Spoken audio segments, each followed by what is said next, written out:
Your mom and dad. Your mom and dad. Your mom and dad. Your mom and dad.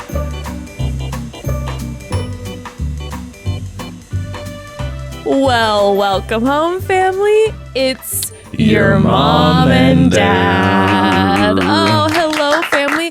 Everybody, guess what I just realized? I just realized that when this episode, we're recording right now, but when this episode comes out tomorrow morning, it's Valentine's Day. I know. And I don't have any decor up.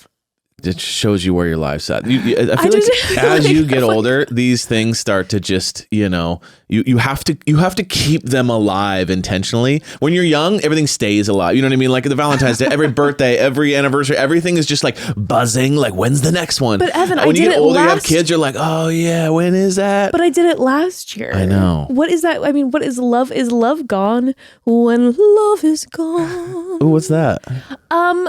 I think it's from You're like, I just made it up, wrote it. Carol. I think it's from the Christmas Carol. I believe when love is gone. Beautiful. Yeah. You're wearing a little heart.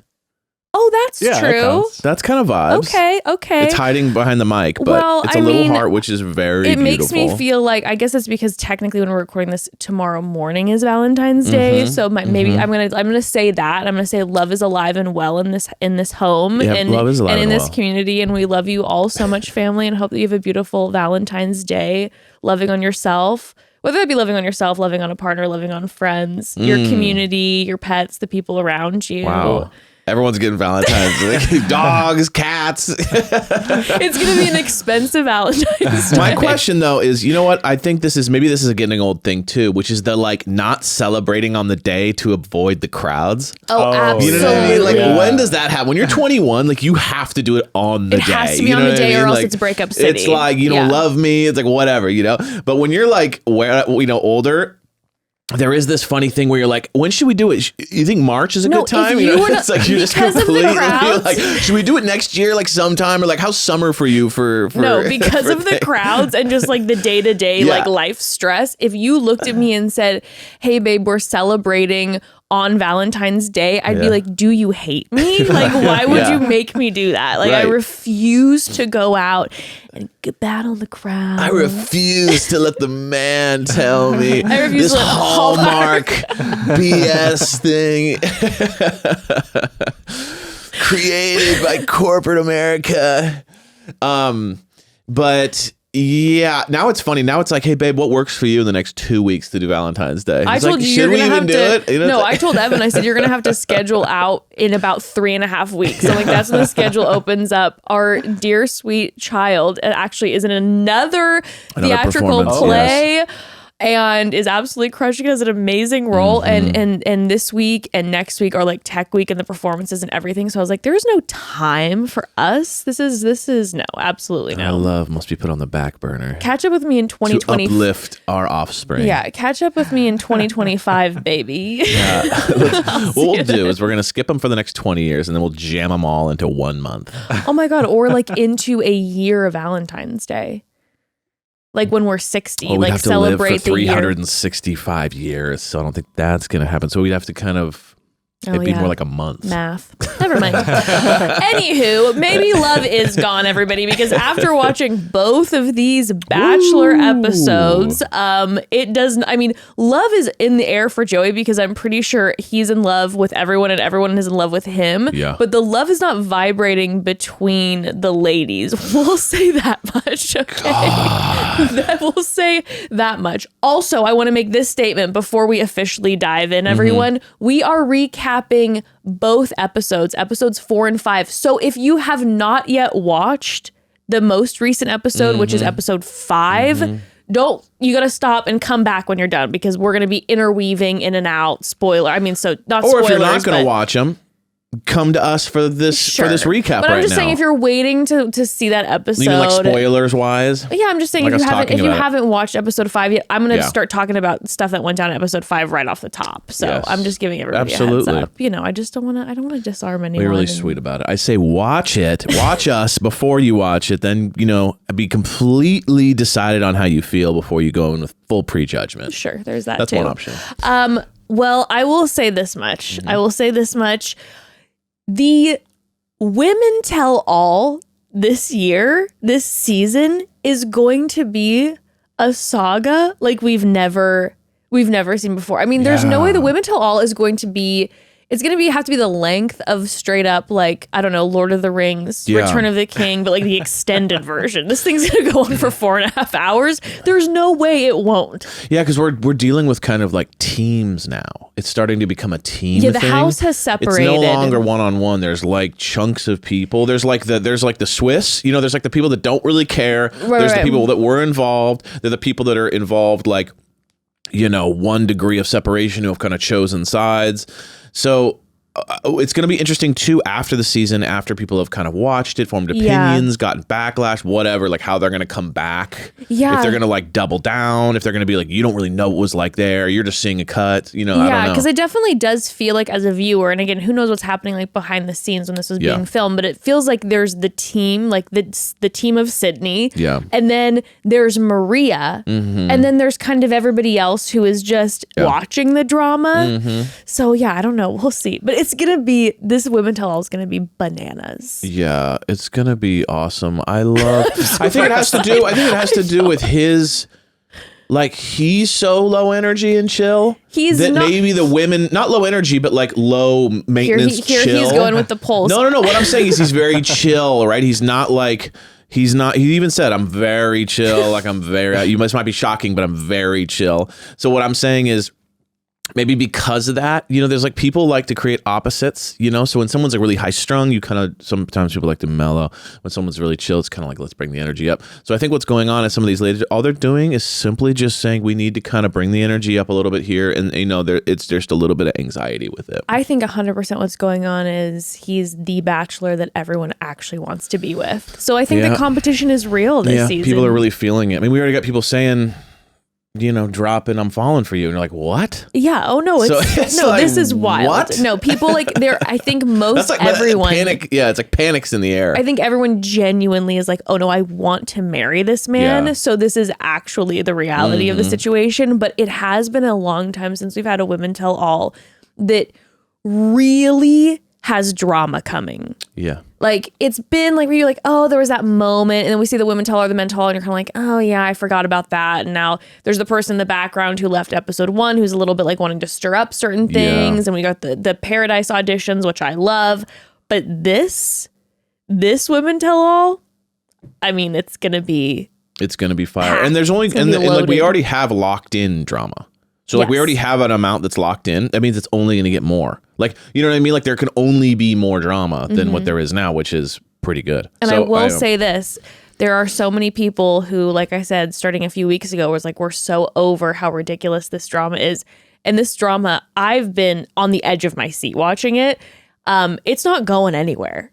Like every episode you think, oh, they're going to get removed and it's going to be a thing. Nope. It just keeps going. The spirit of Sydney transferred from episode, and I believe it will continue to transfer into next week. When people are carrying on a legacy, and I think I do respect really carrying on a legacy. They really are. Let's take a quick pause, and then I say we dive into this episode in a way. It's going to be. Let's do this. Let's cover every single arc of the main through line, which is Sydney into the 2-on-1 with Maria, into the Leia Madina drama, into the Maria and Jess situation. Mm-hmm. Let's do that. And then after that, we'll go through some of the one-on-ones and the group dates and all that. Agreed. Yes. All right. Let's go. But first, family, babes, listen, if you've been around, you know my hair dramas over the year. And you also know then what came to my hair's rescue years ago and absolutely was my hair savior. It's Vegamore. I have been Vegamore strong for years now, and I swear to you all, I will be for forever, because here's the thing. Real change happens when you're consistent, and achieving the hair of your dreams is no exception. Since using Vegamore, sticking to my hair routine has never been easier, and seeing the results I've always wanted has been incredible. Like, not to be dramatic, but when nothing was personally working for me in this hair journey that I was having, and I was feeling super discouraged, and then I started using Vegamore. I mean, you saw me. Like, I literally was like crying with joy when I was seeing the results. Like, it was amazing. I love Vegamore so much. I'm so grateful. Yeah. I mean, honestly, I remember that whole transformation. Yeah. Vegamore products are 100% cruelty-free and are never formulated with potentially harmful chemicals like parabens or hormones. Like Jess said, when it comes to seeing results, the key is really consistency. And Vegamore makes that so simple. For best results, use for a minimum of 3 months for visibly fuller, healthier, and thicker looking hair. Having my monthly subscription of Grow Hair Serum, Vegamore makes it easy to stay consistent. When I sign up for a monthly subscription, I can get 1 bottle or 3 bottles sent. Plus, I save more and I never run low on the products I need to take care of my hair. And it is so easy to stay consistent using this Grow Serum every single day. I love it because for me, it doesn't make my hair oily at all, which is huge. Fun fact, Vegamore sells 1 bottle of Grow Hair Serum every 15 seconds on their website. So that's how good this stuff is, all right? It speaks for itself. Also, by the way, I love their shampoo and conditioner. It's all I use. And again, there it is. Vegamore, just making it easy to stay consistent with that shampoo and conditioner. Elevate your hair wellness routine this year with Vegamore. For a limited time, get 20% off for your first subscription order by going to vegamore.com/momdad and use code MOMDAD at checkout. That's VEGAMOUR.com/momdad, code MOMDAD to save 20% on your first order. VEGAMOUR.com/momdad, code MOMDAD. All right, so let's start with this. The beginning of the 2-on-1. I was going to say the insemination of the 2-on-1. I was like, why is that the term that came to my mind? No, the beginnings of the 2-on-1, which is when... I mean, insemination is technically the beginning, right? So saying the insemination... I'm going to start using that. Please, that's hilarious. Please don't. You're like, so when was the insemination of your employment here? Everybody's like... when was the insemination of our friendship? I don't remember.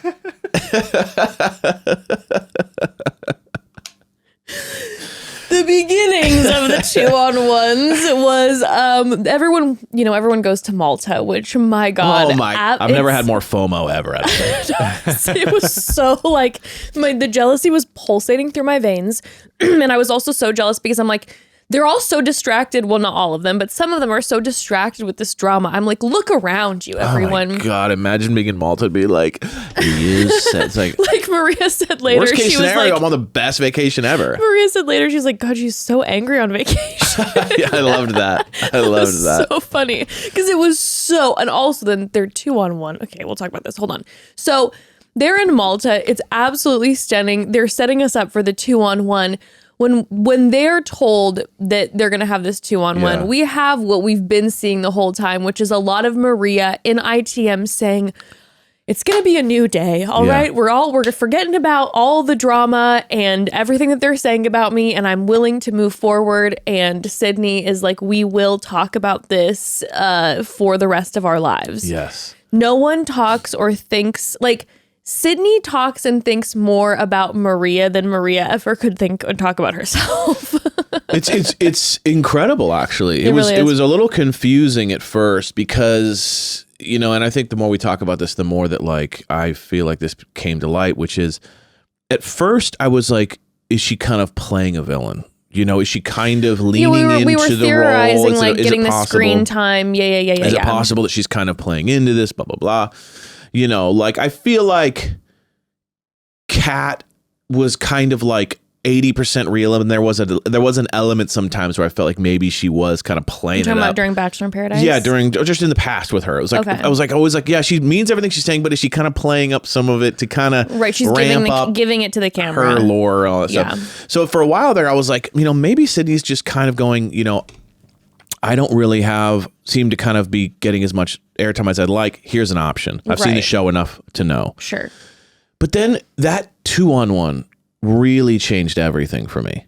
Yeah. Because I was like, we'll get into it, but I was like, it's the obsession versus the strategy. Because then she remember how the last episode ended. She's like, I have a strategy going forward. So I'm like, okay, she's starting to kind of show her plan or side. And then we see no strategy. And I'm going, oh, well, this is actually how she feels. But I think I think that she does feel that way. But I also think that there was a strategy in it, being the comment made about Leia. I think that was her strategy. Like, now we're involving, like, hey, I'm going to bring up something that she says that Maria said to Leia. Right. But before they even go in their 2-on-1, when we're having the ITMs and she is just like, you know, Maria is now affecting my health. Yeah, I am lethargic. It got so out of control. She was like, I'm exhausted. I'm lethargic. Yeah. I'm breaking out.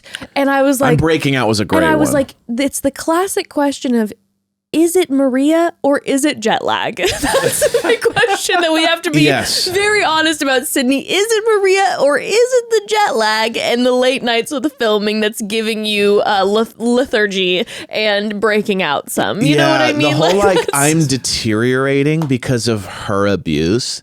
That's insane next levels. Well, and in front of them, Maria. No, you're torturing yourself. You're clearly such a mind grinder that you're just sitting in your room just going, ah, and then Maria's out there just like talking with everyone, and you're just sitting there grinding and talking all day about it and can't get away from it, to where at the end of the day you feel that you've been tortured by her, but reality is you've been tortured by the thought of her. Well, 100%. And even then, we're going now way ahead, but that moment where at the end of the most recent episode, Jess is talking about how because of Maria, they've already lost so much time with Joey during like pool parties and group dates and all of this. And I'm like, are we not realizing that it's not because of Maria? It's because all of you guys talking about Maria.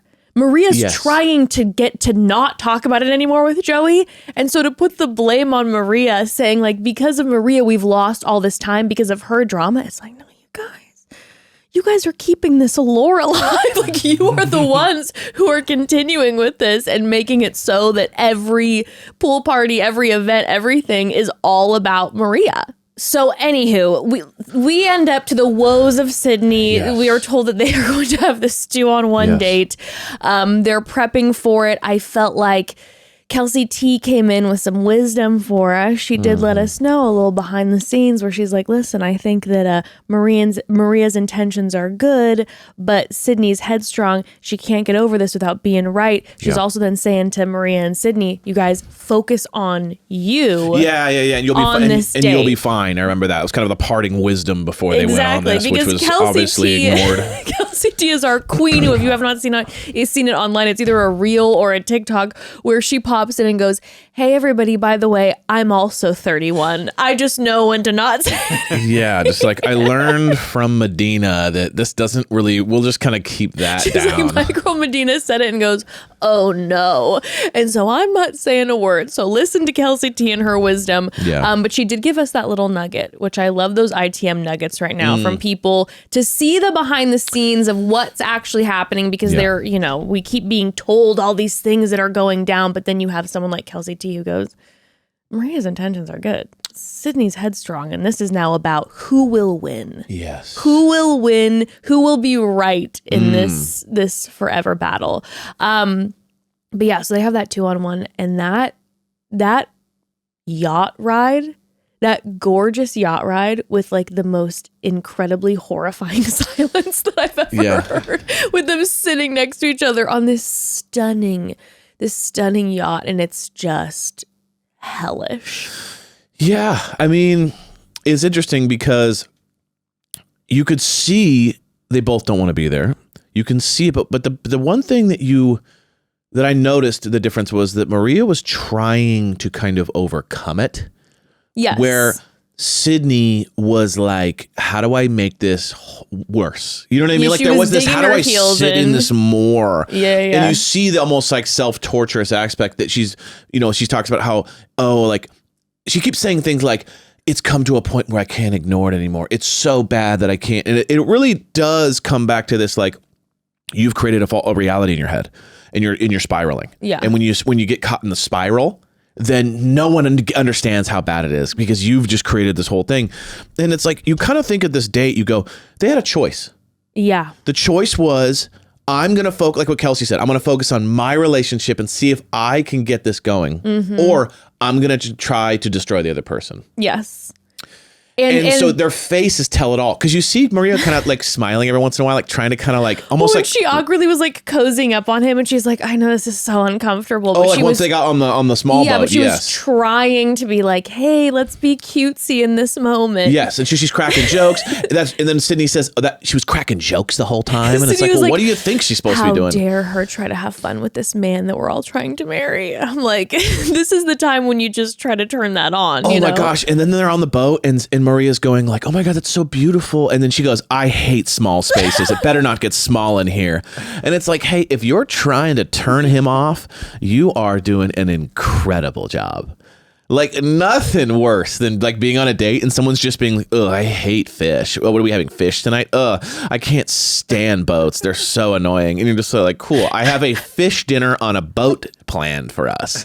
You know what I mean? It's like, she was presenting that. I was like, yo, if you're trying to get her off, like if you're trying to kick her off, this entry point you're coming in at is it's not horrific. The right angle. The strategy, maybe you didn't think about the strategy up until the conversation. You should have thought about and that. And also, I was absolutely dying at the way that the production set it up, that every moment that they had, they were putting them on the smallest benches, all sitting next to each other. 1 inch so away. there was no like, oh, they're across from him, like an interview style. Yeah. He's in the middle and they're on either side of him, and the bench is this small. So he's like having to turn and be like, so Sydney, so Maria. Yeah. Like it was, they made it as uncomfortable as it possibly could get, which, you know, we haven't seen a spicy 2-on-1 in a long time. So I was like, here we are.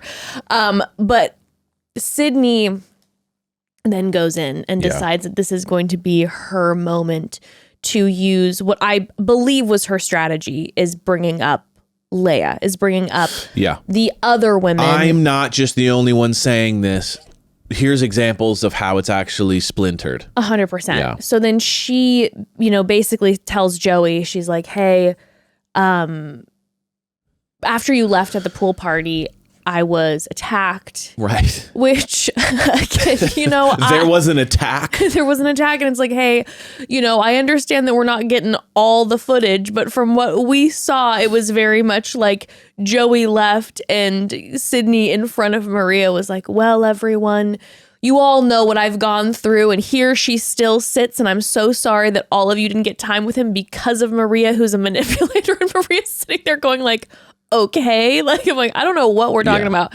But then she says to Joey, she's like, you know, it's bad for everybody else in the house too, essentially, because the other day Maria told Leia to shut the fuck up.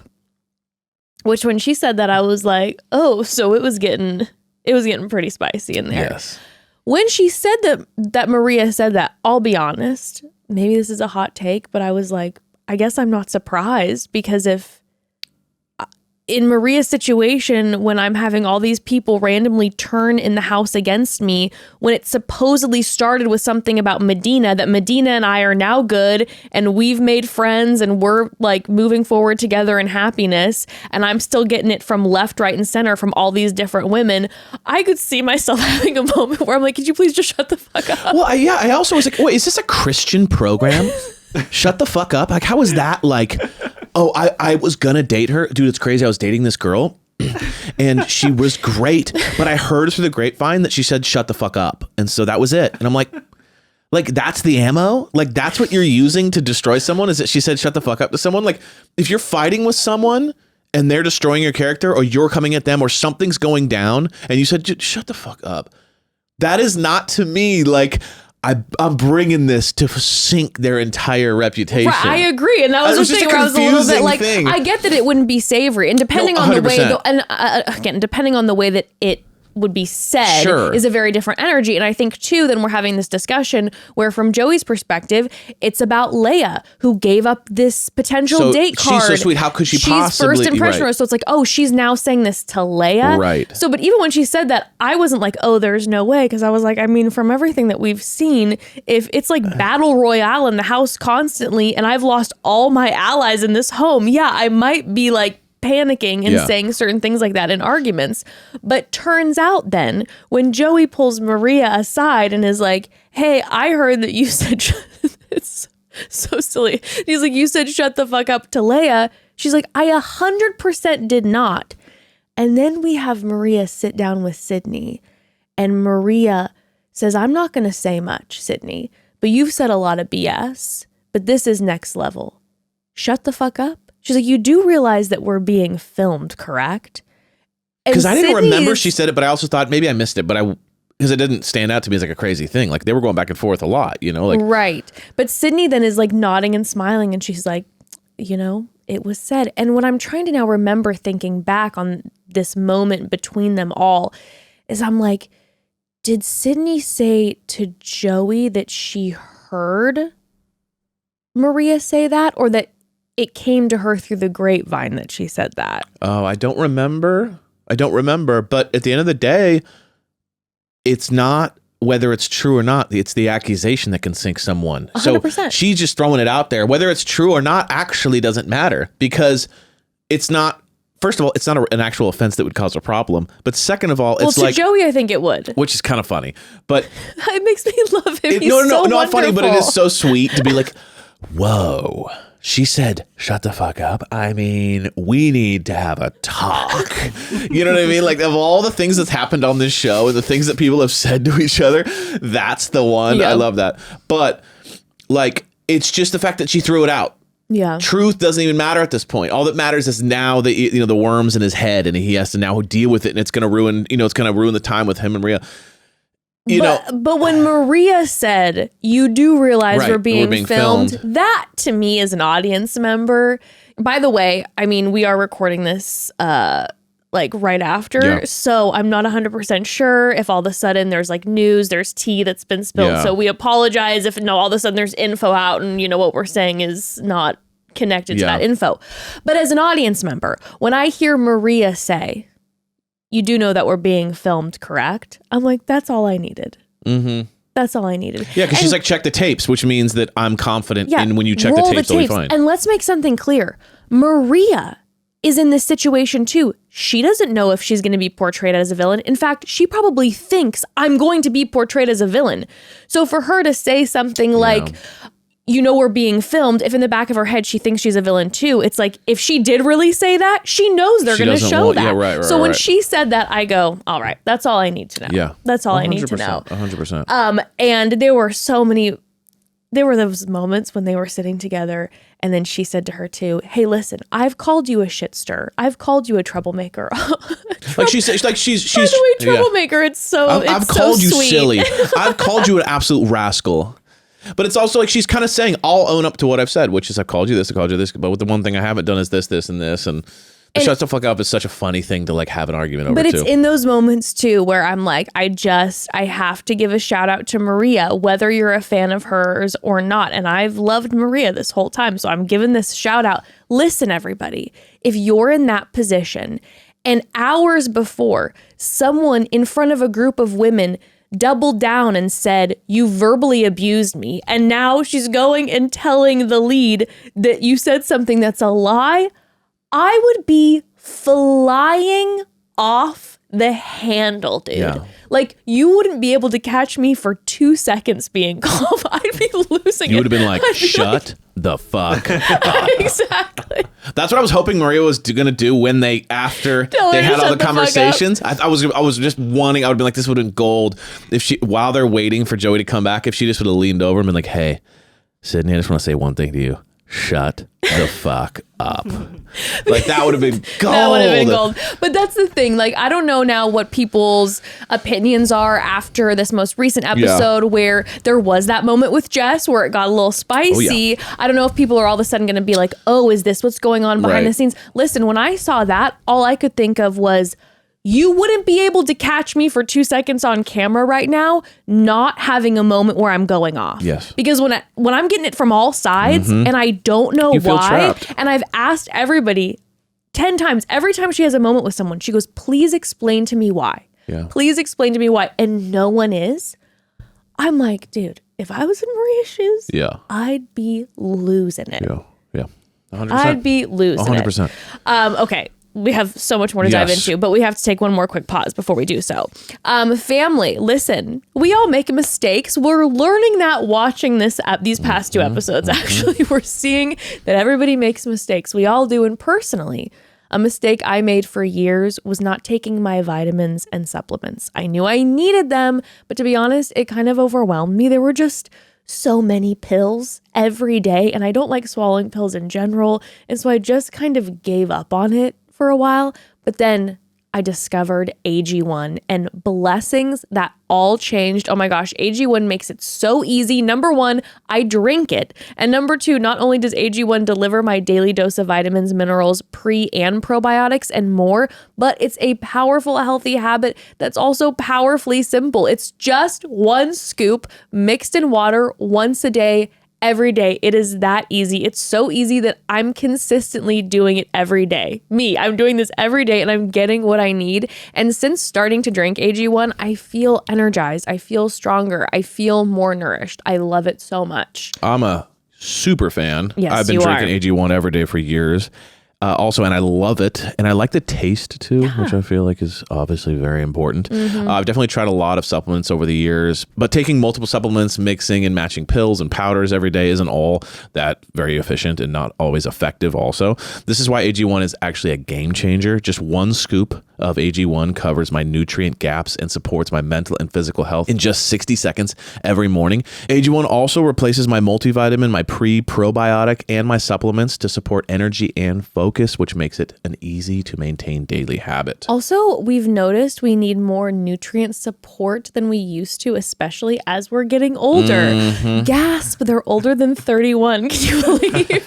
But AG1 covers my bases with high quality ingredients like pre and probiotics, adaptogens, antioxidants, and whole food sourced nutrients. And I know with AG1, I'm giving my body high quality nutrition. Every batch of AG1 goes through a rigorous testing process, so you know it's safe. And AG1 ingredients are sourced for absorption, potency, and nutrient density. Yes, AG1 is the supplement we trust to provide the support our bodies need daily, and that's why we're excited to welcome them as our new partner. If you want to take ownership of your health this year, it starts with AG1. Try AG1 and get a free 1-year supply of vitamin D3, K2, and 5 free AG1 travel packs with your first purchase exclusively at drinkag1.com/mom-and-dad. That's drinkag1.com/mom-and-dad. Check it out. Yeah, those travel packs are everything. Fire. I got them in my bag every day. They're so good. I have them in my glove compartment. I have them everywhere. Okay, so we were left off then with the Maria and Sydney conversation where Maria is standing by the fact that she absolutely did not say that, and Sydney will not admit. Sydney the lips are closed and she is standing by her story. And then we have that final moment where we have the nighttime, the evening portion where they are sitting at the smallest table possible, having the most uncomfortable three-way conversation of all time. I loved it too because the first time they had their drama, he goes, I should have asked more questions. Sorry about this.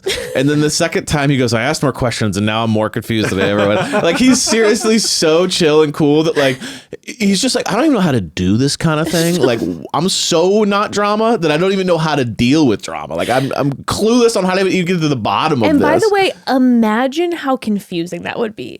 You have two people who are telling you with like bold-facedly telling you two opposite things. So then he comes in with like a riddle almost. You know what I mean? He doesn't come in with if a wizard was testing you. You know what I mean? So like, funny. he comes in, he's like, I have a question for both of you.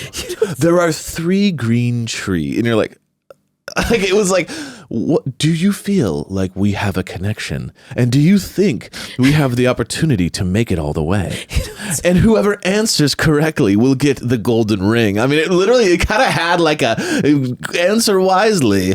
Didn't it? It's so funny you say that is because after he asked that, I was kind of like thinking if I was one of the women, I'd be panicking.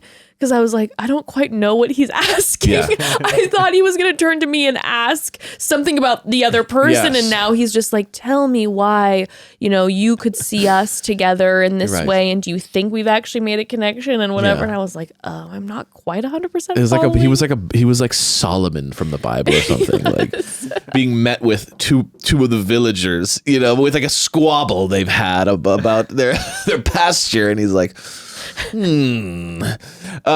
it was it was kind of like that. So he kind of looks at both of them. Now you answer the same question. But like my favorite was that, Sydney gave the like stock, if you just chat GPT like what you would answer, it was just like, I will fight for you. But it also was like, this, she still was like standing firm, because she was like, I'll fight for you. I'm showing you I'm fighting for you by showing up to what I referred to earlier as being with the devil. oh, that's true. I forgot about that comment. That was a great comment. She said she's being tortured and that Maria is the devil. Okay. Can you imagine? Honestly, at the end of the day, like, I can't even imagine being in Maria's position, like IRL, when this was happening. I there's no way I'd stay. I'm out. I would not have the strength, nor my character would be so tested. I'd be out of there. But now later listening to it, I'd be like, I'm being referred to as the devil. She's like, I'm torturing her. Yeah. I'm in this girl's head. Like that's true. You're kind of in her head. She's obsessed with me. Sydney's like, she's obsessed. yeah. Sydney's like, it was the worst day ever. They did not have coconut milk at the coffee shop I go to. I'm calling my therapist right Those now. That's you know what I mean? Like it's got that. It's like, she's the devil. The it's like, devil. have you ever met anyone that you didn't like? I'm confused. But she answers it in that way, where it's just the a stock answer, but it also was I'm gonna just fight like, for you. I'm here for you all the way. We're gonna be forever. but it also was just like, just so you know, I was tortured by being here with the devil. And remember how this all started with the Madina and her district, and you're like, what is going on? But she gives that answer and is like, and then Joey kind of digs where he's like, no, but for real though, do you really think from the time we've had together that you could see us last? Kind of like goes, real quick, just to check, what is your name again? Yeah, because as far as I know, your name is Maria is the devil. Yeah, your name is Medina's kind of like friend, I think is your name. But then Maria, this was an interesting play, and I thought it was a risky play. Maria plays some risky plays that are, I think, absolutely stunning, because she comes in and she essentially is just like, hey, I did really like you from the top. But like, you're starting to give me the ick now. because you can't tell. Bless him. There's no way I'd ever be able to know what was going on. But no, she just said, I was really liking you from the beginning, but now as these things are unfolding, like I don't know. I'm not quite sure, because earlier in the episode when she said, will you be able to get over this? And essentially just see me as Maria, not this person that all these people in the house are claiming is this terrible individual. Will you be able to get past this? And he was honest with her. He's like, I don't know. Yeah. And so then she's like, I hope we can get there. Yeah. And it was a very honest answer, which to me goes back to what I will, as someone who, of course we don't have the tapes, all that we can go off of is that we're seeing Maria be consistently honest, consistently ask, what did I do? Consistently try to just get up and continue to be kind to people, even when they're rude. She's like, Jess, I thought you looked beautiful. Medina, how are you doing? Not that Medina's being rude, but there was like that, then, it all went down with her time and time again. Joey ends up choosing Maria. I thought it was Sydney because he's like, Sydney? That was brutal. That was like, and your face lit up. That was like, you do when you do the opposite, and you're like, I'm so sorry to tell you, you've got the job. You know, it was like the opposite. It was like, I am so excited to announce you're going home. It was like that energy, kind of. What I thought was interesting, and this is kind of like when I think about the whole Sydney drama, and I think about the Maria and Sydney. The biggest miscalculation on Sydney's part, that like, if if your strategy is, I'm going to make this person look horrible, I'm going to do whatever it takes to, and you genuinely think you want to stay, she massively miscalculated that her relationship with him. That was the issue to me. It's like, just from a strategy level, like, forget the personal feelings, forget whether you think she's wrong or right, whatever. The reason why Maria could look at him and say, I hope we can get there, because I'm feeling a little bit of this, and this. The only way you can flip the script on someone is if you have leverage, is if they like you enough to where you could do that. If not, you're going to do the Sydney thing, which is just like, I'll do whatever it takes to be with you. And he's looking at you going like, we've barely even talked. The 3 times we talked, you were just talking about Maria. So, you know what I mean? Like, she should have realized, I don't have enough clout with this guy. No. To bring up Maria. The only way you can bring up Maria is if you're like, this guy really likes me, so my words will have weight to them. Yeah. I think what happened with Sydney is she gave herself the job that she said, as she let the ITMs let us know in the ITMs time and time again. She said, someone has to let him know. And so she took on basically like, this Captain America, this martyrdom situation where it's like, I'll sacrifice my place here so that he knows who Maria is. And that was in the energy that prevailed after the exit of Sydney, that then continued on through where Leia was like, how could you all not be grieving that Sydney is gone and not be like having this moment of remember how incredible Sydney was and what she did for us and she tried her damnedest. Like that was this energy of, I'm like, what is happening right now?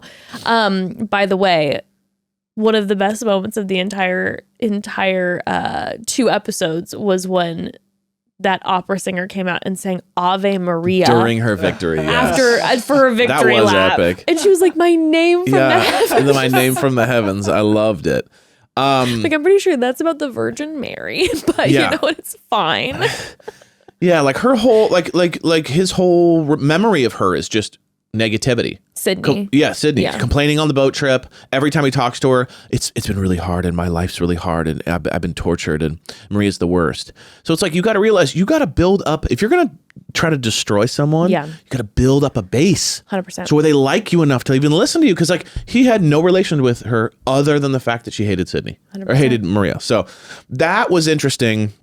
I mean, she gave it one last fight, you know, talking about everyone else. But again, she was never going to be considered the only thing she could have done is hurt Maria, not help herself. Correct. She had to know she was going home. And she's like, well, at least I'll hopefully drag her down with me. I don't know. I think she thought she was staying. That's wild to think that she had when we saw all the women see her suitcase get pulled away, they all were shocked. It all seemed like they thought that Sydney was going to stay and that Maria was out, which actually, as one of the contestants, isn't surprising to me, because I'd be like, oh, there's so much that has been said about Maria that he's going to pick the safe that play. He's going to be like, oh, I don't know, because I'm being told this, and that I'm not going to go with Maria. But God bless, he went with Maria. Maria has stayed another day. And then this brings us into, if we continue through the Maria arc, this brings us into the night of the rose ceremony. Maria already has a rose because she won that 2-on-1 date. And she even says from the top, she's like, I am sitting back quietly. I am not going to, try to interrupt anybody, not their dates, because, I've got my rose and let them all have their moments. And we see Maria having what I like to call a good time. We see Maria having fun. Yeah. During the jet lag of it all, the stress of what she just went through, the stress of what everyone's going through with the hours of filming, her and Allison are holding up a bunch of grapes, and she is eating the grapes and laughing and saying, girls, come over here. And Kelsey A is feeding the grapes to them. And, they're all, and then Madina starts laughing, and everyone is just kind of having a good time, which again, I just would like to side note this again. Here's Maria engaging and having a good time with the other women, and also some of the women who she has had drama with, but she's going to have a good time with them regardless, right? Yeah. Leia sees this. It upsets her because Sydney should be the only thing on everyone's mind. Well, what they should be doing is they should be chipping away at a block of like ivory or something to create a monument for her. So like, we should all be sweating with our tools as we chip away at a humongous monument, life size, of our Lord and Savior, Sydney. I'm like, Sydney, girl, if you want to start a cult or if you want to start some sort of religion, you've got followers. I mean, my gosh, this whole thing started not being about you. This whole thing started as you being a quote unquote defender of Madina's feelings. And now you've got an army behind you. Like, think about that. It's pretty intense. The girl could start a cult. She really could. Because I'm like, now we're seeing the willingness of the let's raise up a sculpture for Sydney once Sydney's even gone. I don't know if we've ever seen this before. Normally there's drama, but once the person gets kicked off the show, even when they have friends on the show, it's a little bit like, well, I'm still here and I have a chance with the lead. Mm-hmm. It's like, I don't think I've ever seen this quite before. Yeah, Leia's like, I will say this. It speaks to two things. I can't tell if it speaks to, I don't think it speaks to Sydney. I think it speaks to whatever Maria is like in person. Mm-hmm. What that does to an insecure person. There must be something about her in person that is literal kryptonite to someone who's in their own head. Because the fact that Sydney made her entire existence about Maria when nothing actually even happened. Yeah. It wasn't like we failed to forget these people never had drama. It was Madina. That's what I'm saying. It was a Madina issue. Yeah. They never actually had a situation happen. It was all just like post Madina squabbling. Yeah. Sydney blew her whole thing on just obsessing about her. Mm-hmm. Then we follow it up with Leia doing the same thing. Which, by the way, Leia's like has much more of a connection. That's what I'm saying. Leia's much out here. More of an option. She got the first impression rose. Like, she was cruising with Joey. I'm like, and you're about to potentially sacrifice. Good conversations. Yeah. Way more than Sydney. Sydney was never even in the close running of an option. Like, in my opinion, there was not even ever like a positive interaction. Leia's had multiple positive interactions. Then she's going to Joey and putting her reputation, her vibe, her connection on the line for someone who's not even here anymore and to get rid of someone else. It's mind blowing. I know. And then we see Jess melting down. So clearly her presence, like maybe it's the fact that she's kind of like unabashed and free and like not weighed down by the drama that drives them nuts. You know, we've heard from a lot of the women whose like energy I really enjoy. We've heard from a lot of them in ITMs being like, Maria is bold and honest and transparent. Yeah. And Maria is this, you know, those are the kind of the things that we've heard from them. This is the energy I get from Maria. And who knows? Because guess what? Don't know any of these people. Don't know what happened behind the scenes. No clue. But the vibe I get from Maria is this. She is the person that when you have like a big friend group that goes away for the weekend to like a cute Palm Springs trip, right? And they're having like, the group is having like your fashion show moment where everyone is putting on their cute outfits for the night out on the town. And one of the friends comes out in an outfit that maybe doesn't look as great as one of the other ones. All the other girls are going, you look amazing. And Maria is like, you know what? I think the other outfit looked better on you. That's the energy I get from Maria. And you don't realize she's just telling you what she thinks, but you're taking it as she's fucking with me, or she's being rude to me, or she's playing with my head. And then when you're in an insecure place, it's like she is being mean. She's coming after me. It's like, no, Maria's being honest and being like, you want to know how, like what the dress vibe is. Like, Maria gives me the vibe of like, I would want you to tell me if you thought the other dress looked better on me. So I'm going to tell you. And you see then that thorough line where it's like she continues to encourage the other women, you know. Okay, so we have this moment where Madina has a little bit of time with Joey where she opens up more about her past. And the second that she sits down, Maria's like, tell me how it went.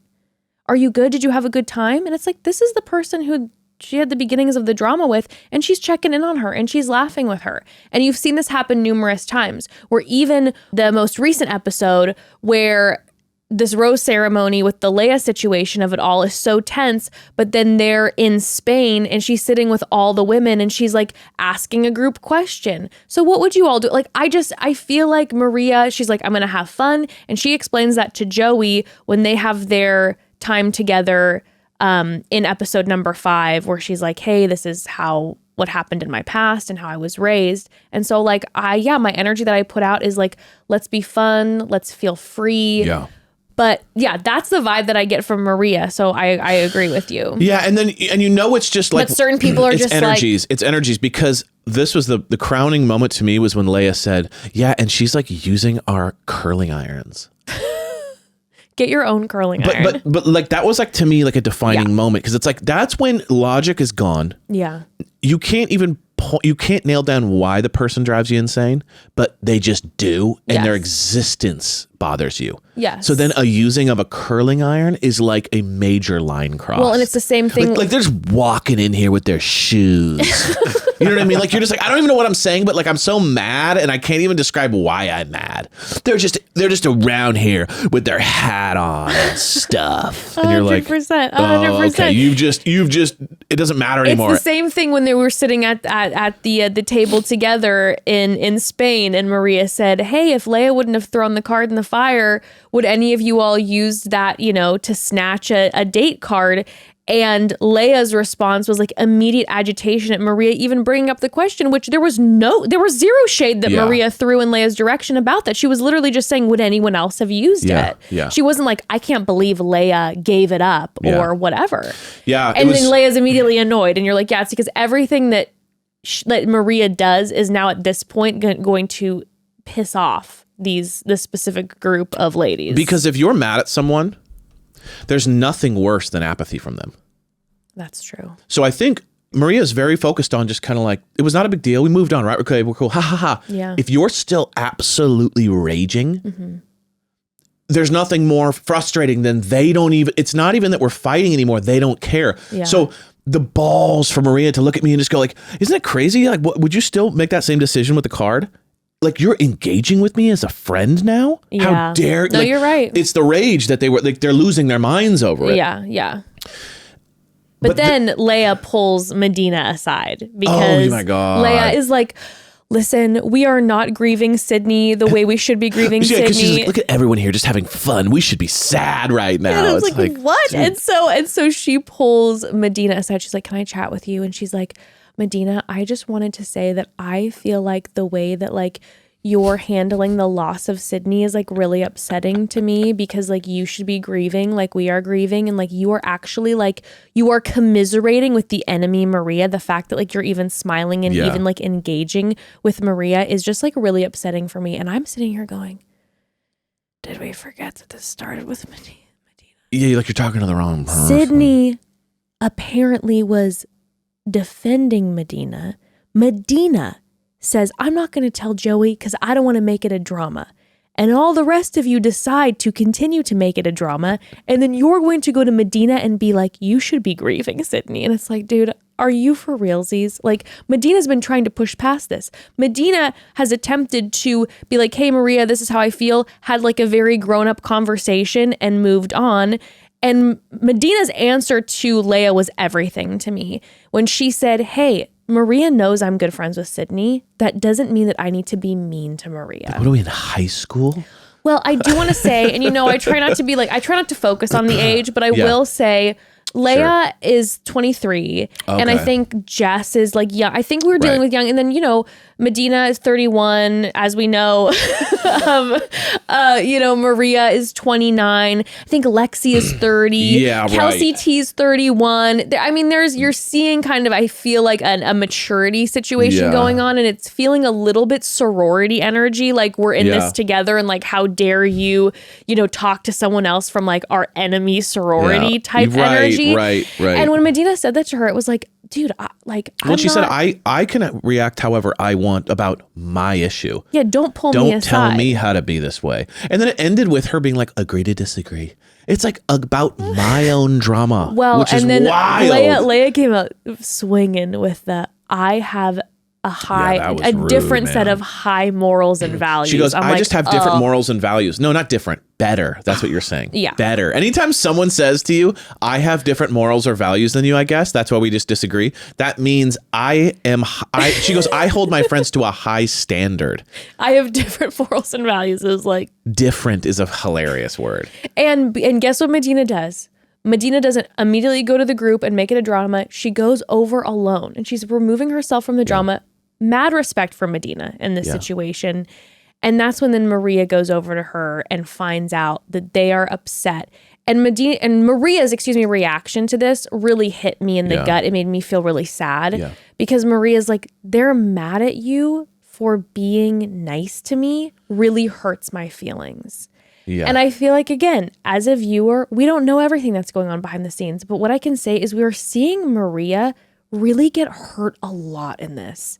She feels like she can't escape it. Like she finally got rid of Sydney. She finally is free. And then, oh my gosh, now I'm 2-on-1. We're seeing the difference in like Maria is crying, being like, I didn't think this was going to be my dynamic with the women. This is hurting my feelings that like, if you're nice to me now, you're getting singled out. I'm trying my best to like make sure the ladies get their time, and I'm trying to be in, I'm hearing her encouraging. She's emotional. She's sad. She's feeling like I've been bullied in the past and now I'm dealing with this and all of these things. And then the difference being like the smugness from like the Sydney vibes. And, then when Maria runs off crying and Leia's like, good, I'm glad she's crying. And you're like, whoa, I don't feel like we'd ever see Maria say, I'm glad they're crying. I feel like that's the difference. Sure. So it's like, you know what? I'm not here to say, because guess what? I wasn't in there. I'm not here to say that there weren't moments where, people were like, I don't like the way that Maria handled this or her vibe or the way that she, verbalized this. But I do feel like if we're being completely honest, you're like, well, it's okay. Yeah. It's okay to not get along with someone and to be like, hey, I don't like the way that you say these certain things, But this energy was very different. This energy was, at the end of the day, you're like, okay, just because someone then is saying things that you don't like, or you were like, oh, they're not nice, it doesn't, in my opinion, condone then what I'm seeing from everyone else. And I'm also cool with loyalty. 100%. Right? So like my thing is this, and this was a breaking moment for me. I'm cool for loyalty. So let's say I'm on the show. One of my best friends gets sent home. There was beef between these two people. Then the person that my friend defended is now hanging out and laughing with the person that my friend hated 20 minutes ago.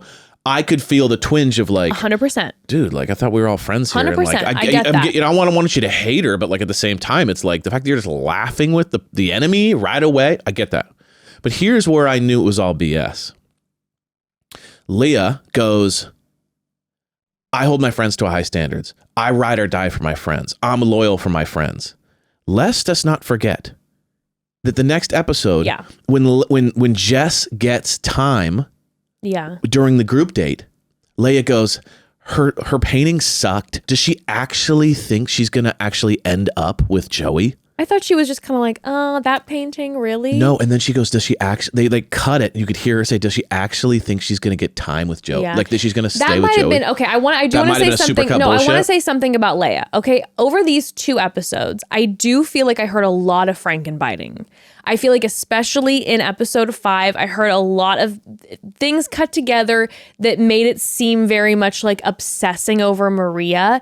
Now, we saw what we saw with Leia, with the Madina of it all. So I'm not saying, I do feel like all those feelings were real. And I think that like, that's how she felt and that's how she interacted. But I do think they were pushing it even harder by Frankenbiting things together and making it just like super hyper-focused. Yeah, I think the energy that they were like focusing on was a lot of like, she's nonstop talking about Maria and she won't stop. No, I do think like, again, we saw what we saw, and I think she, like, what we're getting is true, how she feels about Maria, and is like, I'm happy that she's crying, get out of here, like, Maria shouldn't be here, she doesn't deserve it, like, all that stuff. Yes, for sure, but, like, some of the, I think there was excess going on, I think, but anyway, that's just a side note. The main thing at the end of this is, like, I think that you would learn from Sydney to go, obsessing over Maria is a bad idea. Yeah. It sent her home. So the best thing you could do if you want to win this thing is to, okay, let's leave that alone. Yeah. Ignore her. We don't have to be friends, but like, if I'm going to spend time talking to Joey about Maria, it's like, you're going to get the Sydney treatment. You're going to go home. Yeah. So it's an interesting thing to focus on. Yeah. It's a really interesting, it's like, I don't understand the point of it. Yeah. Because you're seeing major connections between like 4 people. You're seeing Lexi. I feel like more than that. No, but personally, connections between so many people. No, but I really do think Lexi, Kelsey, the one that talks Kelsey about A. her mom. Kelsey A, Maria, Rachel. Okay, interesting. Those to me feel like the real front runners. And then you have like a Caitlyn close.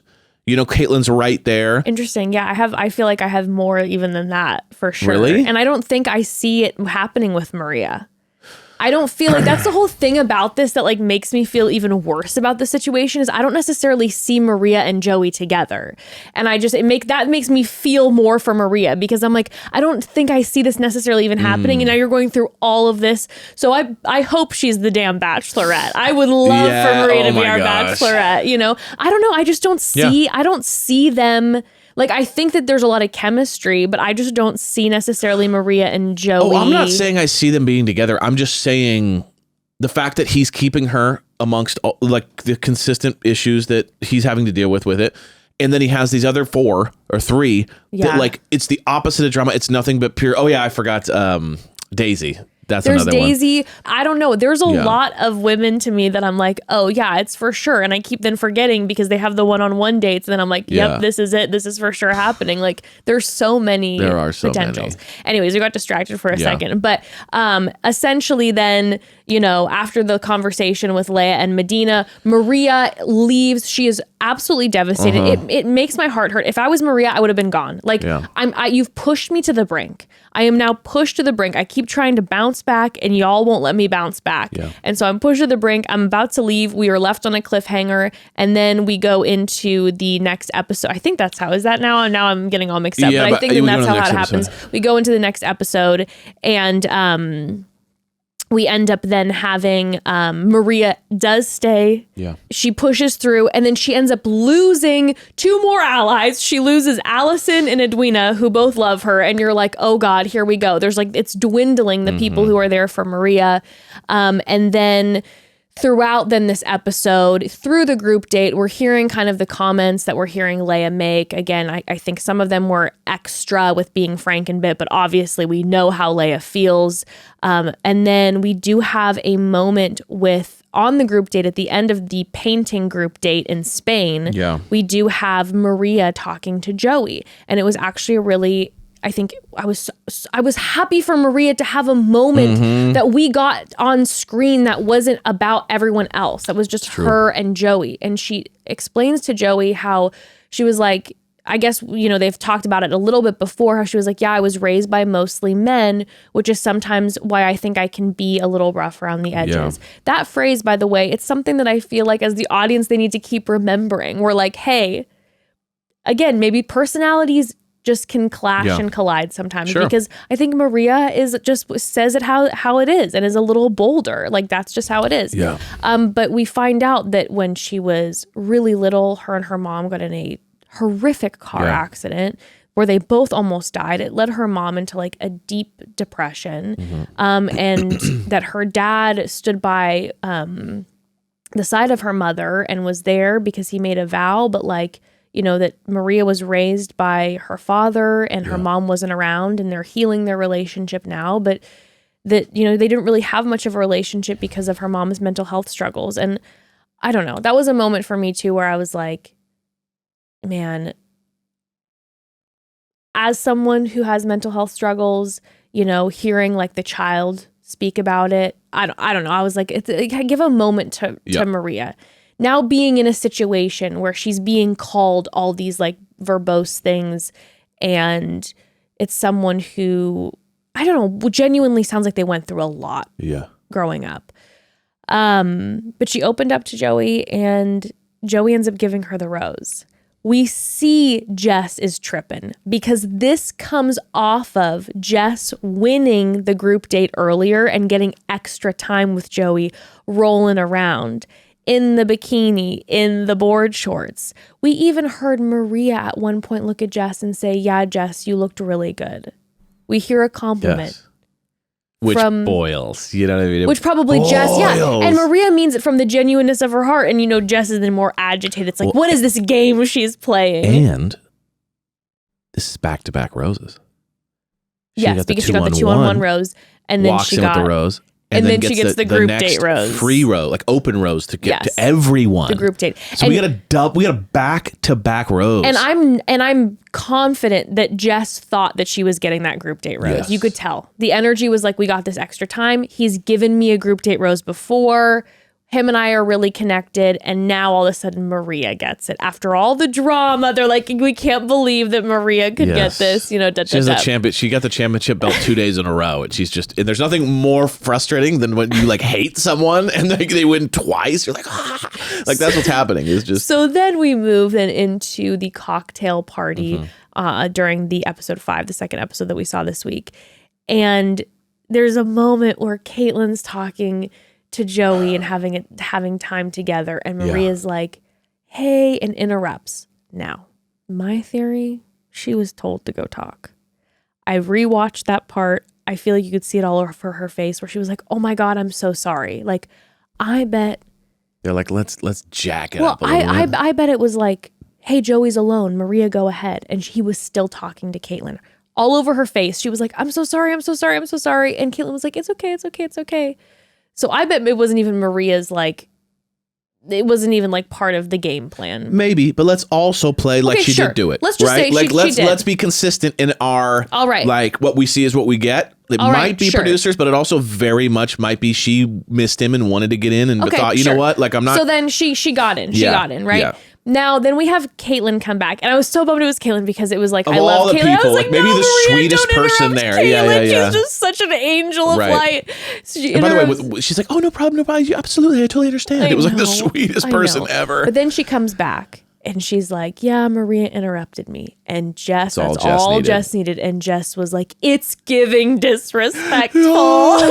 And Jess flips. And all I could think about was the first episode where half of the women there didn't get time with Joey that night. It's night 1 and Jess pulls the interruption. Yeah, of all the people to say it, dude, Jess did the interruption. And she's like, how dare she be so disrespectful? She's the only other person on camera who interrupted someone. And I'm like, and you interrupted on night 1 too, where like no one got and time with the lead. People are going to be like 10 people are going home. So it's like the person, like of all the people to snap, she's the last person that could snap because she literally did it. And I know she was saying, well, she already has a rose, so da-da-da-da. But I'm like, listen, there are no rules. There are no rules, but also, let's be real. Her first rose her rose that she got in the episode before was a 2-on-1 rose. That wasn't lovely time with Joey. Right. Okay.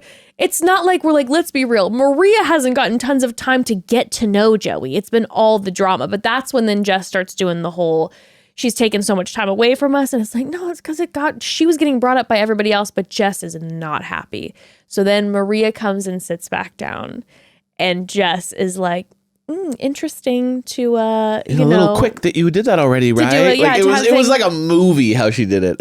And then Maria is done. She's done. She hit a wall. Maria is done. She hit a wall. Maria's like, really, Jess, you have a problem with that? You have a problem with that? And then they start going at each other. Yeah. And this is, I think, the first time that we see Maria like kind of really get into it.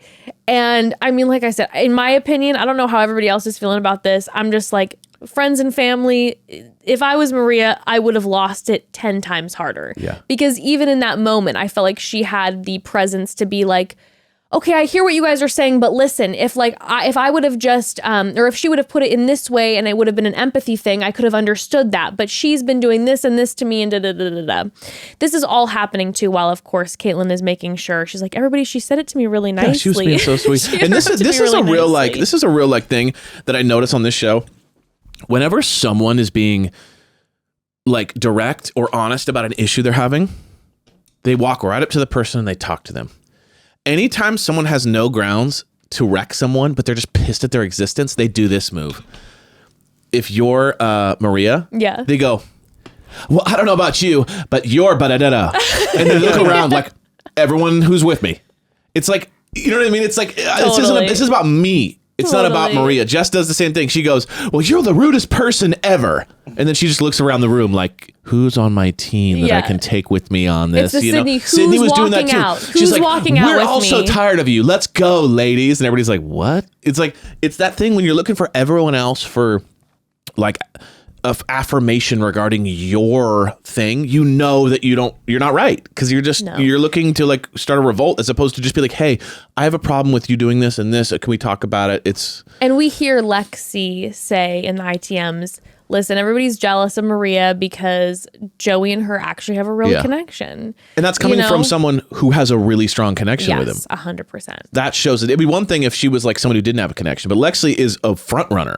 Yeah. And it's interesting because Jess clearly did have a connection. And I think this might be the undoing of her moving forward with Joey, is if she lets herself get too caught up. Because we see a preview of her later being like, did I do something to upset you? Yeah. Like, why aren't you paying attention to me? And it's like, okay, this, what's interesting now. Quickest way to get gone. Sydney was on her own. She was doing her own thing the entire time. But it's interesting that Leia and Jess, they were the night oneers, where Leia gets the first impression rose and Jess was getting the first kiss and everything. And it's like you said, it's the curse of when you get all the attention up top and then all of a sudden you're not getting it. It's like the insecurity takes over. You lose your mind. And Maria's been the topic on everyone's lips ever since. So there's probably a level of like, it's just grinding on him. It's grinding on him.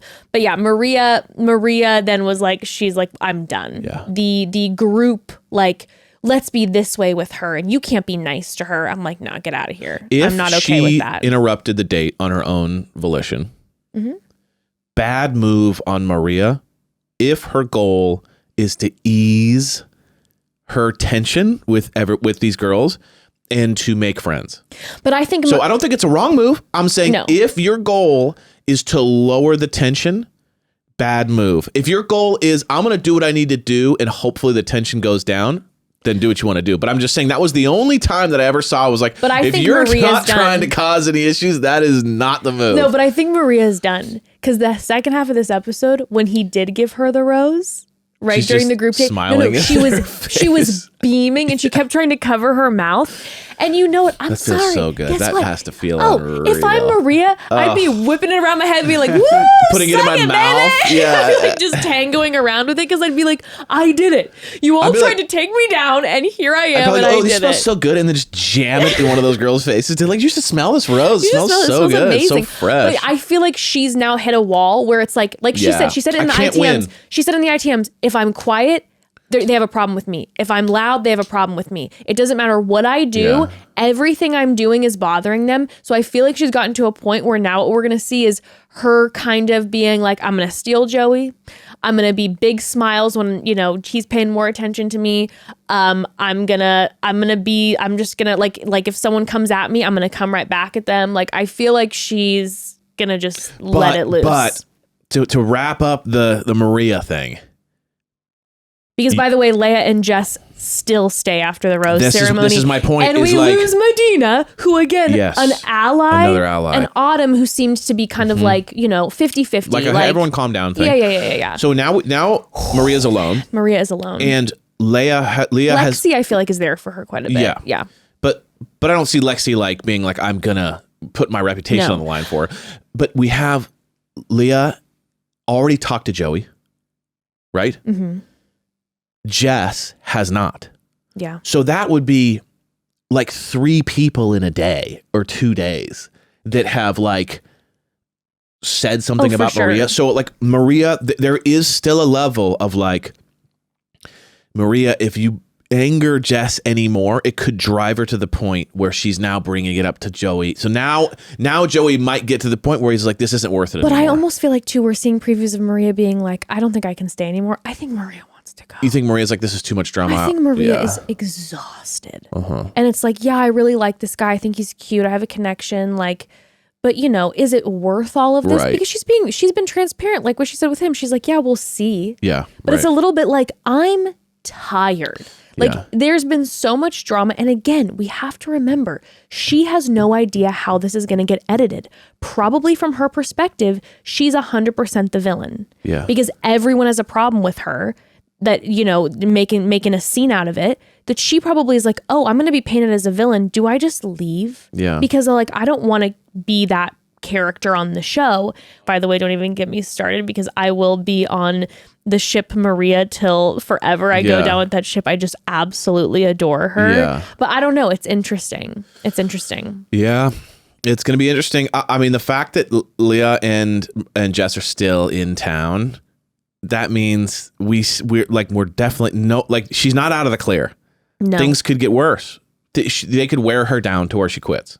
Yeah. Who knows? Or get her kicked off if they say enough or plant enough issues, or get in a couple other girls' heads and turn them against. Like, you gotta be careful. This is my prediction. I think Maria might leave soon. Like, send herself out soon. Like, maybe a couple episodes. I think that the Jess and the Leia, like that kind of crew, might start turning on some of the other women. Because in the preview, we saw maybe a moment where like they were like kind of like frustrated, where Jen was like, I could see all of a sudden them, because it seems like Jen and Kelsey T and Lexi are more like saying things like positively about Maria, or like they're with her. Yeah. I feel like Rachel and Caitlin and Kelsey A are a little more like, fully kind of in the middle, like just being whatever, like, drama. or just kind of being like, hey, this is this side, this is this side, and kind of explaining, whatever.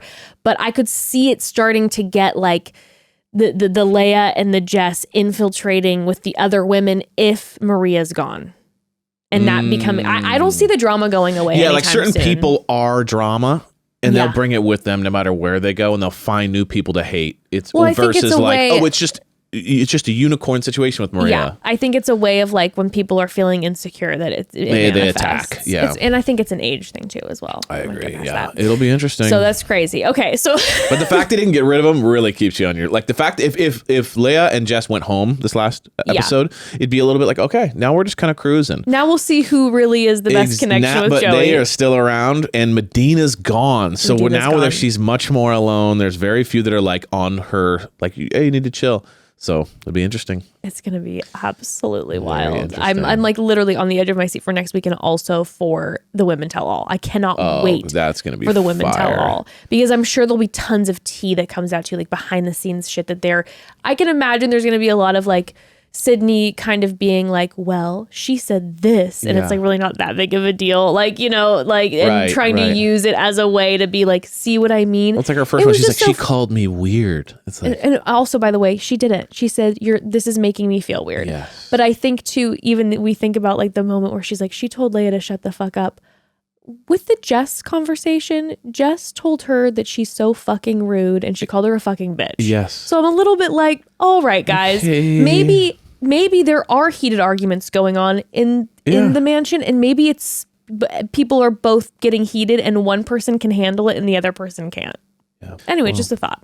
Okay, so that was like obviously the big. That was like the big through line. That was the big drama of these two episodes, and I think we're gonna continue. We're gonna continue with it, but let's kind of like break down now some of the one-on-ones and the group dates a little bit, shall we? Mm-hmm. So let's kind of just go through. Sorry, everybody. It's gonna be now. I feel bad. I'm like, the rest of all these amazing women are now getting like the speed round of us talking about their dates and their moments and whatever, but that was just, it was just, that was the main meat. That was what was going on. It was just such a big conversation from everything. Yeah. Okay. So the first one-on-one that we get in Malta, episode 4, is Lexi. Yeah, man, I really like her. Me too. She's just like strong. You could tell when someone's been through a lot and then come out the other side. They have a wisdom and like they can sit with themselves in a way that's kind of special. Mm-hmm. Lexi has that. She really has just the ability to kind of be confident, but also like available.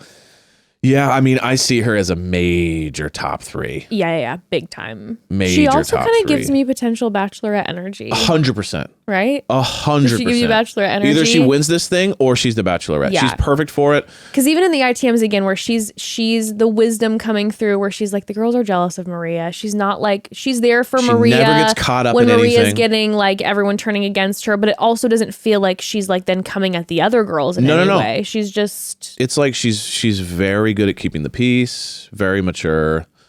When she, I really, I do, and she's mellow. She's a little more like even keeled, so she could be a really good bachelorette.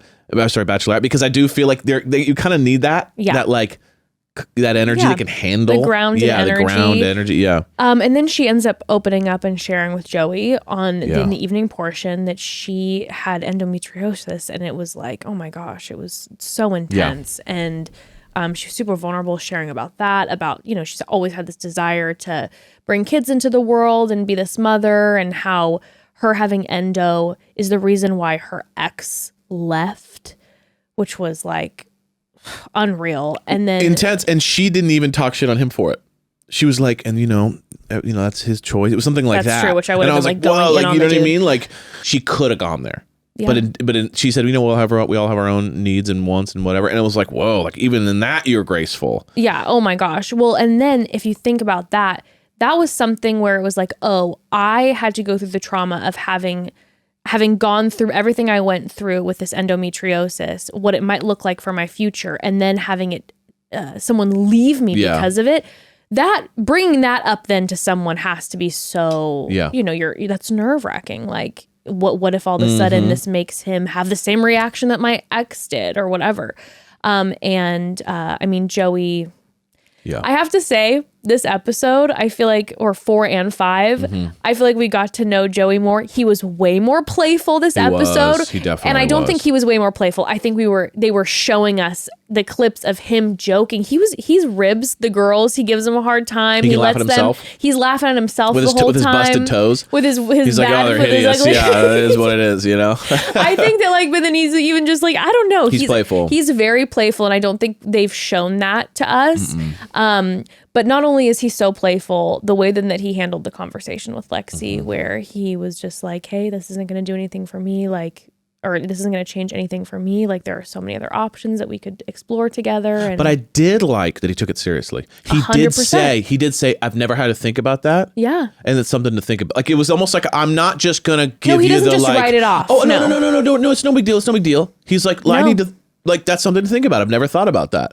So I liked that it wasn't the Sydney giving him the I'll fight for you no matter what. It's like, he didn't just go there. He's like, oh, I've never had to think about that. It's good to think about. It's something for me to 100%. think about, whether that's important, whatever, you know? I could see those two. Yeah. Now, there was the moment that I did have to mention when they walked into the church, and she was having this beautiful open moment about her grandfather, I think it was. Yeah. And then all of a sudden, the priest walks over, and he's like, hello, do you all have any questions for me? And He's I'm like, let oh me my tell gosh. you. He's like, do you have any questions for me? And I'm like, oh my God. He's like, let me tell you about the relationships. I have never had one. I've never had a girlfriend. I am a priest. Let me tell you how to have a successful marriage. And you're like, I always think about that. I'm like, what? Like, this guy's sitting telling them how to have a beautiful life, and he's like, you about to have kids or something like that. No, It and was then all of a sudden, I'm like, they have the audacity to have this priest come over and have him ask them, do you have any questions for me? And then he throws out, the only then part of life is you have to bring children to the world. I'm like, it's like, hey, you guys. archaic guy. No, but I'm also just like, hey, you guys. I'm like, you all know what Kelsey's about to share, and you're having the priest come in and be like, you can't have a happy life without bringing children into the world, because essentially. he's a priest. I think they believe contraception's a sin or something. So you have to have kids or something. And then they're like, I like when they're praying. And Joey's kind of doing this oh, we're still doing this. Oh, so cool. Really cool. Like, you could tell he was like, I don't really do this. And she's like, amen. I could not believe I was like, a date in a church is kind of wild. I understand them. These are ancient, beautiful, things, but it was funny that they kind of focused on the church element of it. It wasn't like just here's architecture. It's like, let's bring a priest in. That's what let's I'm have saying. him pray. Yeah. Let's have him take communion. It's like, what the, let's have him convert live. Live conversion here at The Bachelor. Confessing their sins. Let's see what they got.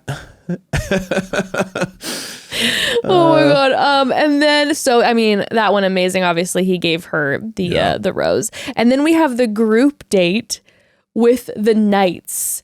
They go and they have Joey. They put him in this very gladiator-esque outfit that, God bless him, he did not want to be in. No. And I felt for him that moment where he was just like, they put me in this and I have to now go shirtless and I don't feel like being this way, but here we are. And they're like, gonna be like posting all the TikToks about me, and I have to be like this, and I don't want to be. And then they let the ladies get in some cool outfits. They let the cool outfit. They're like, this is serving. I don't know why this made me laugh, but I was just thinking, like, they're like walking in, and it was like, when you actually think about like gladiators and like knights. sword fighting, it's like the most horrific thing that ever happened. When you think like, we're all like, yes, so they're like cosplaying this, and it just made me think like, oh my god, this is so cute. Like this is like this sword for like slicing people. No, I was thinking when they were like, okay, we're gonna have them sword fight. I'm like, can you imagine if they're like, we're busting out the real deal? Like we're gonna really do this. The only thing about this date that I took away that was just more of a comical kind of feeling I had was like, everyone was talking about how disgusting cheese and salami is. I'm like, dude, have you ever like, I would love this date. It's like it's like a floating charcuterie board. It's like, dude, who hates cheese and meat and eating that? Like, that's amazing. And they're all like, this is disgusting. And I'm like, this sounds amazing. As a sausage and cheese. Yes. What I'm looking at it is like what pervy producer is like, hey, we're going to do a sausage wheel and watch sausages hit these girls in the face over and over again. No, insane. I'm not talking about how it's absolutely pervy and disgusting in that way. They were talking about how gross the taste was. And they were like, ugh, and I'm like, last time I checked, cheese and salami is like a fire combo. And you're like in, I think, Spain. Were they in Spain at this point? They were in Malta. This was after Malta, no? Oh, this was Malta. Okay, so they're in Malta. So you know it's good. Mm-hmm. So I was a little shocked. Maybe they weren't big. Just know, hey, Joey, just know if you pick any of these ladies, they're not going to like a charcuterie board. Well, I think maybe more of it had to do with the fact that it's like, hey, here's a sausage wheel that's been cooking in the sun for who knows how long. And then you guys are going to get smacked in the face with this situation. I couldn't even believe when we went from sword fighting to, hey, you need to stare into Joey's eyes, which was so, he's like, or they were saying that the knights could see each other's souls. So they're like, just stare into each other's eyes. And like, I don't know what that was even about. But then going from that then to you're going to get smacked with salami in the face was like, what is happening? Yeah, I feel like none of this was like native to Malta. Like these are just like the probably the producers just come up with this stuff because it's so random. Well, and then like the vibe of like the people who were presenting it, she's like, was very much like serving. It was giving medieval times. It was giving medieval times. It was giving producers put on like an accent and they're like, come over here, and you're like, that guy does not live there.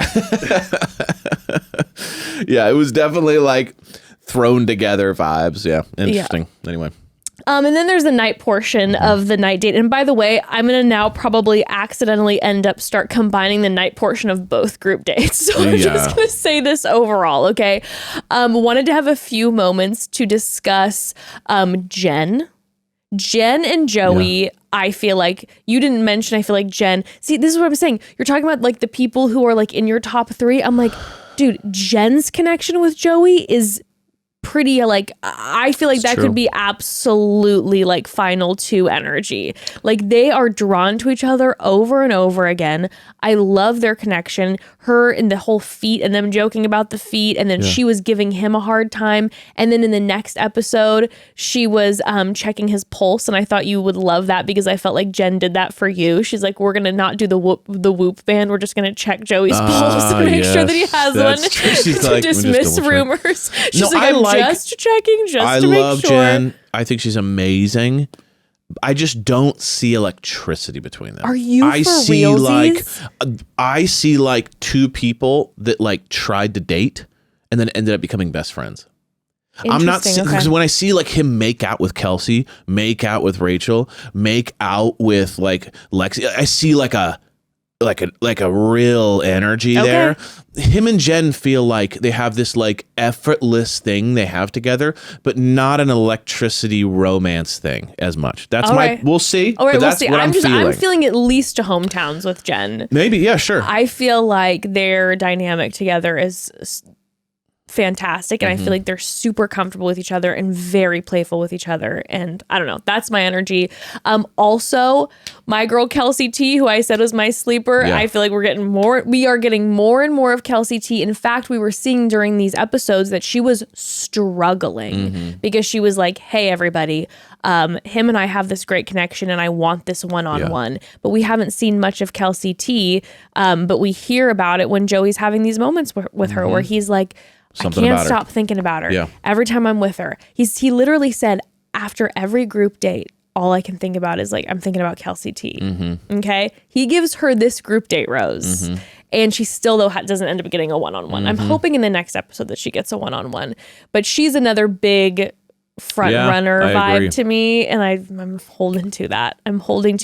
And, also I do feel like we see him and Caitlin together and they have a very cute chemistry. I don't know how deep it's going to get because I feel like unless she gets a one-on-one, I could see them having a really good connection, but I could also see her never getting a one-on-one and him just like not getting to know her as much as he would like to. And that being the reason that she could fall away.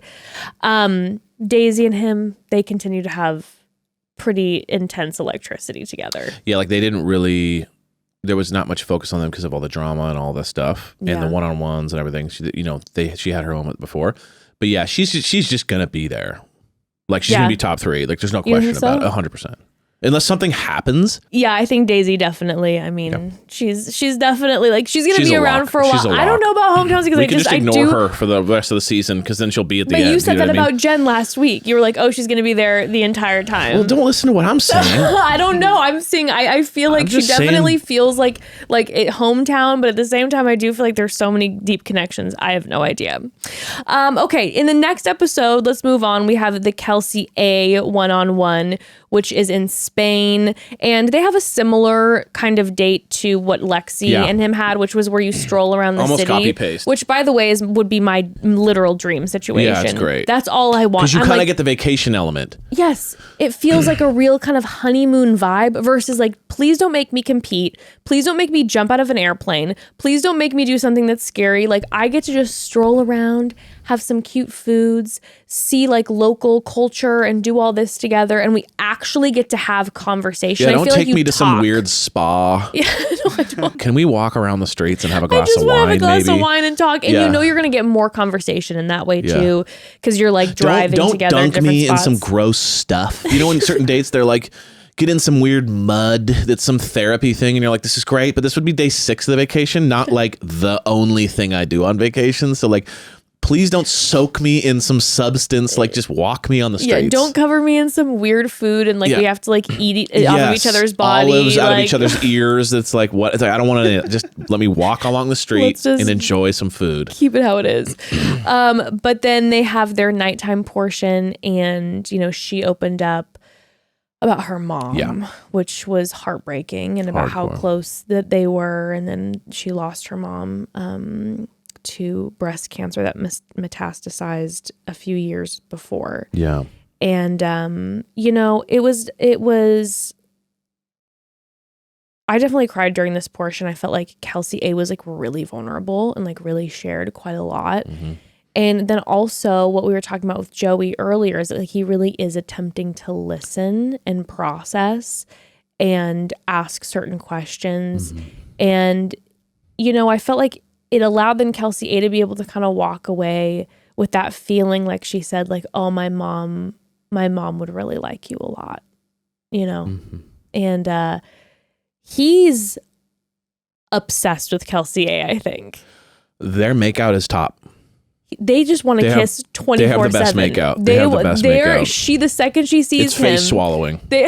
Well, it starts with little kissies, and then it becomes a face swallow. It's a hot makeout. It's by far the hottest makeout on the show so far. He talks about constantly that Kelsey A is the one that like he's thinking about her all the time. Like he gets butterflies with her. Like she gets the loins going a little bit. I think. Gross. Please don't say loins. It's disgusting. But I'm just saying, when like there's a little bit there's heat there. Yeah, for sure. There's some real physical heat also. Yeah, and they, I don't know, they're interesting to me because I feel like more than anyone, I feel like I'm watching a couple like a couple that's been together for a minute, but not in like a, we're comfortable and bored with each other way, because that's not what it is.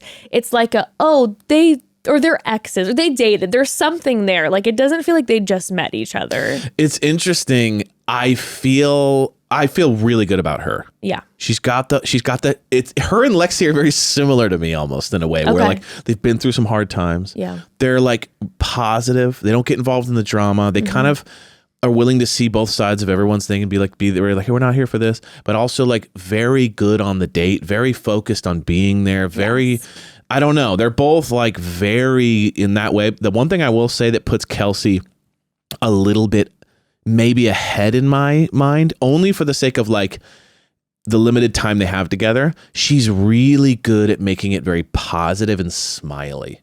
Like she's very like, she'll talk about the heaviness, she'll go through all that, but then she has like a spark to her, like a brightness. Yeah, she does. That like I think probably makes him feel very at home when it's like he's getting limited sleep, he's tired. Yeah. He's, you know what I mean? And then it's like she's very positive. She always finds a way to like kiss him. Even during the gladiator date, she's the one that kissed him. Like she's very good at kind of like connecting with them, smiling at him, laughing. She reminds me of a fairy. Exactly. She's very like fairy-like to me. I think she's very, I think he feels really good around her. That's the energy I get. She like drew that postcard for him during one of the group dates, and she's like, or like a cocktail party, and she's like, I made this for you. And it was like this like really not fantastic drawing. And she's like, but it's just, and they were like, but like fun. It was precious. Like it was so sweet. Exactly. No, I have no answers for you, everyone. Okay, you know what? My prediction is I don't know who's top 4. Yeah. Like I cannot. You seem more confident. Like you feel like you have an energy. I don't know. I personally think Kelsey's, as it stands, number one. I could see that. It's kind of nothing but electricity every time. A lot of that though has to do with the fact that he's really communicated that like from the get. He keeps he is kind of fixated on her. But she's also really good at getting in a non-offensive way to people. Yeah. She's always finding ways of kissing him. Yeah. She's always finding ways of smiling at him. She's always she's really good at it. That's true. That's very true. She's not in her head at all. Mm-hmm. You know what I mean? She doesn't question. She just goes in, bang, bang, gets a kiss, gets a hug, gets a moment, gets a laugh, gets a thing, and then gets a one-on-one.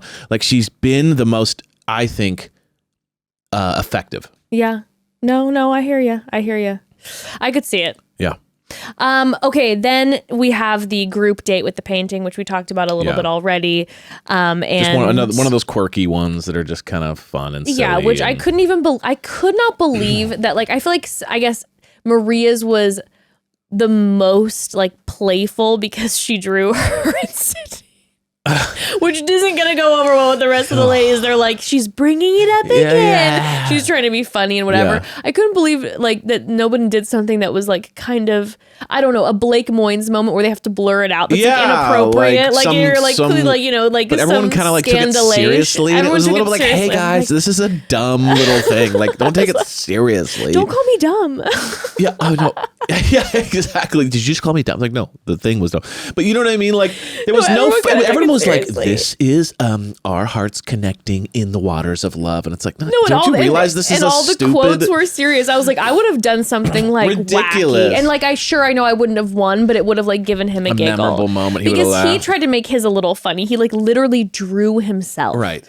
Joey drew himself as like give us the most. He definitely didn't draw that, by the way. Someone else drew that, and then he just turned it around and was like, I don't know. I think he's kind of an artiste. Okay. I don't know. I was kind of impressed. But then, you know, again, obviously we talked about that. Jess did get extra time with him because she did the one that said something about like our future is going to be bright like the diamond you give me, and I'm like, I don't think I would have given it to the one that's just like, hey, how big is the diamond that you're going to give me energy? But Paula, the artist that was, you know, there, she gave that to Jess. But again, what's been so interesting this season, and I'm really loving it, is that the people who win the group dates earlier, I forgot to mention, Autumn won the night group date, and she got a moment with Joey where they made out after she was eating the sausages.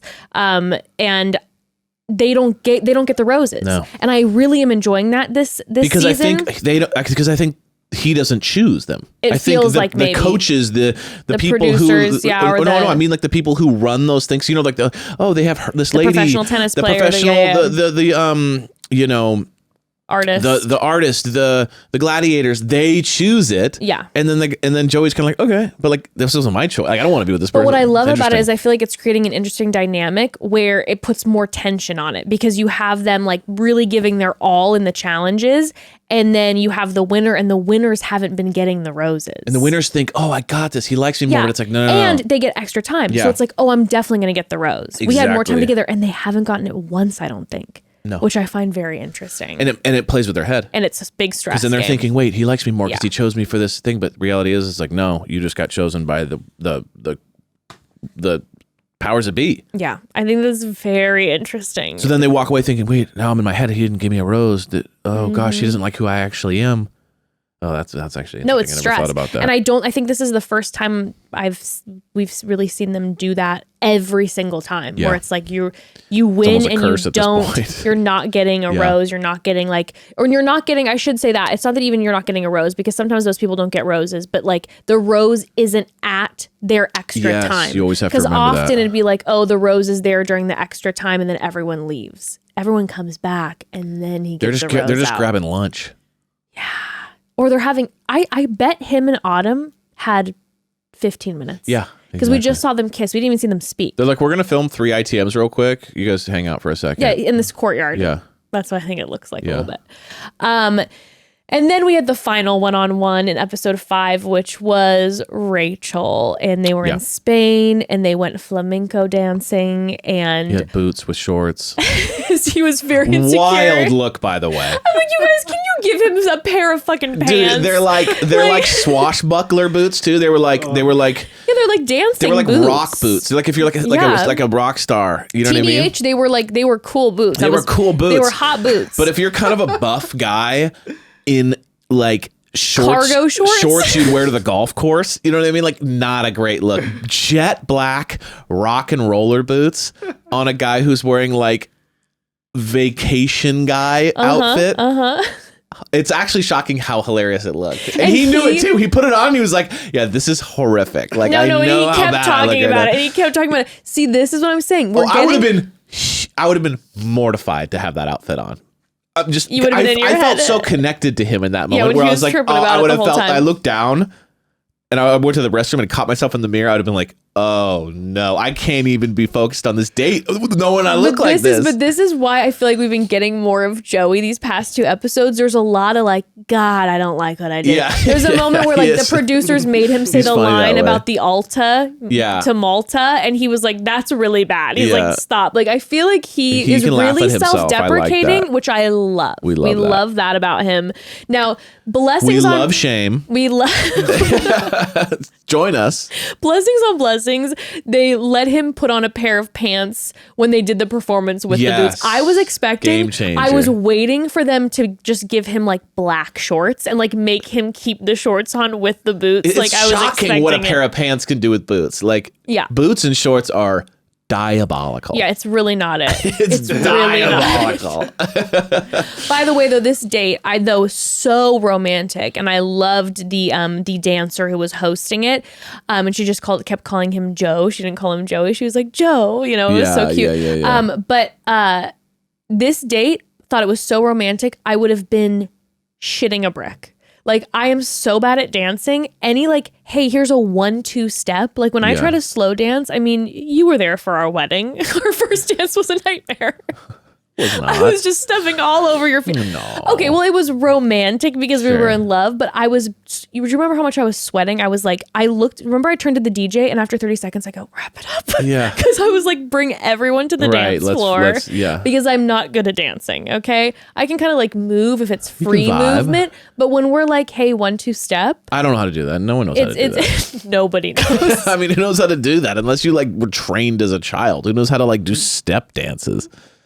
I have to say though, Rachel was crushing Well, it. she knew what she was doing. Yeah. Well, no, but I don't think she was saying, she was like, oh, I don't know. But Right. like, even when she was making mistakes, she was laughing through Sure. it, enjoying it. That's her and Joey's thing. They had their wedding dance moment together, and now they have this flamenco dance, and then they have to perform for people. They're like, hey, by the way, you have a one-on-one where you're going to romantically learn how to flamenco dance together. And by the way, now you have to do a live performance. So stressful. But they had great attitudes Yeah, about it. that's not a very connecting experience. Like Lexi and Kelsey has way better versus like here we're gonna train today. Yeah. And then you're gonna have to perform. So it's gonna be work and then stress. Have a good night. 100%. It's like definitely not a connecting moment. And then you're around 20 people. Yeah, so you're like, you can't speak at all. So you're like 2 instructors and there's other people sitting around. It's like, yeah, it's not you have to push through that to find a connection. When they did perform though, they were looking hot. They were looking good. Yes. That was a vibe. And they did it. They made their way through it. Blessings to them. And then they had their night portion and we hear that she would call herself a slow burn and she's communicated that with Joey and she opens up a little more with him and they just have like a good, I really like Rachel. I feel like Rachel could be very good for Joey. I like Rachel in the house as well. Yeah. I feel like she hasn't been someone who is just like I appreciate that she's not just like fading away from like the drama. I feel like she will have those moments where she's like, hey, like later on in that episode where she told Maria, she's like, listen, this is kind of where she's coming from. Yeah. And you reacted this way and she probably didn't like this. And, and she was not like backing away from the drama. Yeah. But she was also offering just like really good perspective in the whole thing. She talks in their one-on-one, the evening portion about how she's an ICU nurse and how that is extremely intense and how that can affect her emotionally because of what she sees all the time and then how that can affect long-term relationships. I thought this was a really it was a very like valuable one-on-one that was very real life. Like, and I liked how she said too, she's like, I'm not changing the job. Right. It was like, this is what I love and this is who I am. Yeah. So just FYI, this is what my life looks like. I see them. She's another one that I see going far. Add Rachel to the list of who I think is going to be in the top 2, and it's 7 people. Yeah, I know. Seriously, really good. I mean, a lot of these women are really good. I think that's the thing is like we're seeing like the character of a lot of these women is like really good, and so it's going to be interesting because, like you said, there's like 7 that were like they could all be his wife. Yeah. I think that this season was cast incredibly well. Maybe some of the best ever. Because we have some unbelievably wonderful women. We have some extremely dynamic. We have polarizing. Yeah. We have petty. We kind of have it all. Like really genuinely, I feel like we're getting all of it. I'm enjoying it. Stressful, but I'm enjoying it. It is very stressful, and I cannot wait for the next episode. Family Star, that was it was a little all over the place, but there's the 2-episode combo. And please make sure to tune in on Friday because, okay, I'm going to say this. We plan to release an episode on Friday. If for some reason you go and it's not there on Friday, it will be there on Saturday, but plan for Friday. We're trying to do Friday. Where our schedule is a little stressful right now because of Ember's rehearsals and all of this, but we're planning for Friday, and if for some reason it's not there on Friday, check it out on Saturday. It will be there by Saturday, but we'll say Friday. Love is Blind, going over the first couple episodes. They're dropping today if you're listening to this on Wednesday. So watch those and then listen to us on probably Friday. Yes. I'm so excited. It's probably my most favorite to cover because it's always quite the characters. We have a blast with that one. So feels like it's been forever since we watched that show. I know, and it really hasn't been that long, but we're ready. We're ready. We're here and we're ready. We love you all. We love you all. Happy Valentine's Day. Yeah. We just love you. Sending you all of our love, and we'll see you on Friday. Friday. It's gonna be Friday. It's gonna be Friday. Friday. We'll be there. Bye, everybody. Bye.